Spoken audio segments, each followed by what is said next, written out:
Yo mga idol, kumusta na? Boxing update tayo ngayon, pero bago tayo magpatuloy, pa-like and subscribe naman po bilang suporta sa ating YouTube channel. And well, finally, nandito na tayo sa moment, no, undisputed fight na ng ating pambato Filipino boxer Marlon Tapales kontra nga sa tinaguriang halimaw ng Japan na si Naoya Inoue. Nagsimula na ang face-off nila kahapon at tila nakita natin kung paano naiilang talaga at umiiwas itong si Inoue kay Marlon Tapales. And well guys, guilty ba, no, or may kinatatakutan ba itong si Inoue dito kay Marlon Tapales at hindi siya makatingin ng maayos kay Marlon Tapales? And well guys, alam naman natin, no, kapag ganito ang tao ay guilty, may ginawang hindi maganda at talagang hindi makatingin or umiiwas kay Marlon Tapales. Do alam naman natin talagang pumapanig at kumakampi ang mga Pilipino dito nga po kay Marlon Tapales at siyempre dito kay Naoya Inoue.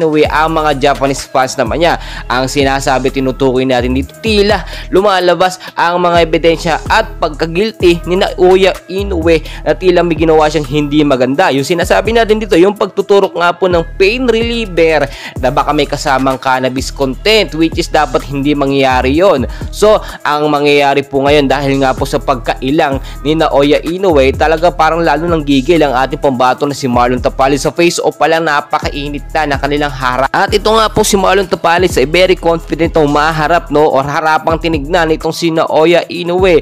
It means ang ating kababayan na si Marlon Tapales ay kayang-kaya at may kasiguraduhan na kayang pataubin, no, or talunin itong halimaw ni Japan na si Naoya Inoue. For the moment na alam naman natin na undisputed fight ito at undefeated fight itong si Naoya Inoue. Wala pang talo kahit isa. At kung mangyari mang makuha o masungkit ni Marlon Tapales, no, ang undisputed world champion, ay siya palang ang kauna-unahang Pilipino na nakatalo dito sa undefeated fighter o boksingero ng Japan na si Naoya Inoue. And well guys, undisputed fight between Marlon Tapales and Naoya Inoue, sobrang kaabang-abang, no. Bukas na nga po yan, and please mark your calendar dahil magbibigay tayo ng matinding suporta sa ating pambato na si Marlon Tapales, and hopefully walang maging lutong laban at pumarehas talaga itong si Naoya Inoue. And please guys, dyan lang po kayo, marami pa tayong kaganapan, and please wag niyong kakalimutan mag-like and subscribe para mamaya mai-update ko kayo sa ating mga susunod